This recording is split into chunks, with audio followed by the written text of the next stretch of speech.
in Paulsboro, Washington. Hey, Charlie, you're on the air with Congressman Pocan. Morning, Tom. Good morning, Congressman. It's Paulsboro. I'm calling. I'll take this call offline. I'm kind of curious as after Trump's comments this weekend, Mike Pence came out and pretty much said, I agree with what the man said. Why is he getting a free pass? So I think, Charlie, he kind of dodged it, right? I mean, he kind of, said all the stuff that other Republicans have been tweeting, which is, racism is bad, blah, blah, blah, but he won't take on the president. And again, I think, this just shows us that, should we remove Donald Trump, we still have Mike Pence. And while he may not be as morally repugnant as Donald Trump is, he still is of a school of thought in a party that these folks are largely affiliated with, and that is still part and parcel of the problem we have. So I'm hoping that this maybe is the wake-up call for people to realize that if you really want to live up to what the moral authority of this country, I believe, is among the people, we've got to change some of the faces of people who represent us, and Mike Pence, in many ways, is doing the same thing as the Republicans. They're enabling this guy, and we need to remember that.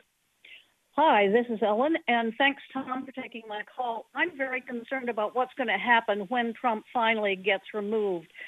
It is very clear that Mike Pence and Paul Ryan are part of the corruption that goes on, and it's very concerning to me.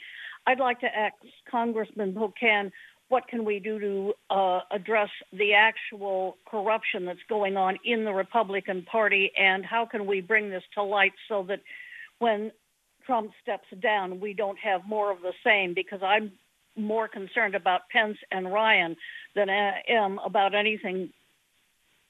Yeah, Ellen, I completely agree. And, I think a lot of people have started to say things like, well, if we get rid of Trump, you'll get Pence.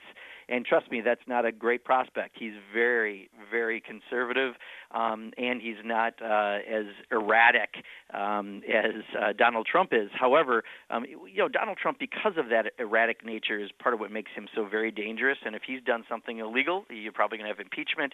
If we find that he's not really mentally competent to be president, which I'm, questioning more and more, especially after this week, then that's another issue. But we got to remember, elections have consequences, and unfortunately, what happened, we're paying the price of that right now.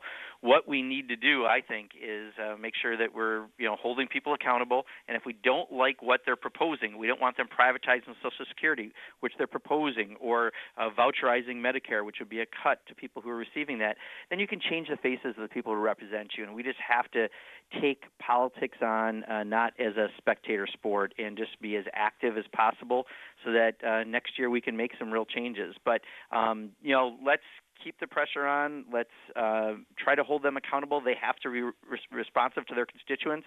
Just keep doing that. Reach out, calling us on issues. It really does matter. We keep counts. We know what's going on, the pulse in the district, and it's very, very helpful.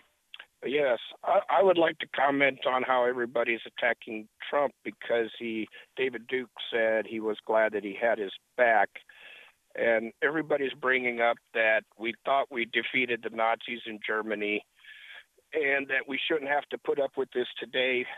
But we didn't fight a war in Germany against Nazi people. We fought a war against the Nazi ideas, and we won.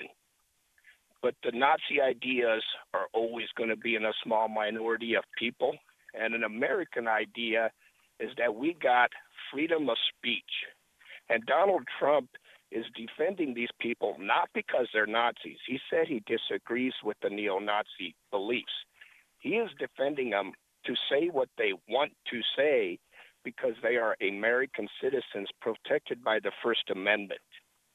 Okay, Brian. Please, Brian, I wish I could agree with you. I can't even get close to agreeing with you, because I think this guy, from everything he has said over his history of decades and everything he's shown that he's done, is that this guy has a whole lot more in common, unfortunately, with them than with the rest of the country. So I don't think he's doing it for ACLU First Amendment reasons, although I think there certainly could be a First Amendment case that people could have a contrary position. I don't think Donald Trump has that capacity in him. This is Donald Trump. He hates Muslims. He hates a lot of different people that aren't look just like him and don't pay to go to Mar-a-Lago. So unfortunately, I disagree with the premise, Brian, but I could see where there could be an argument made in that case. Yeah, let us not forget the first time Donald Trump's name appeared in a headline in the New York Times. It was when he and his father were being prosecuted by the federal government in the 1970s for refusing to rent their apartments to people of color.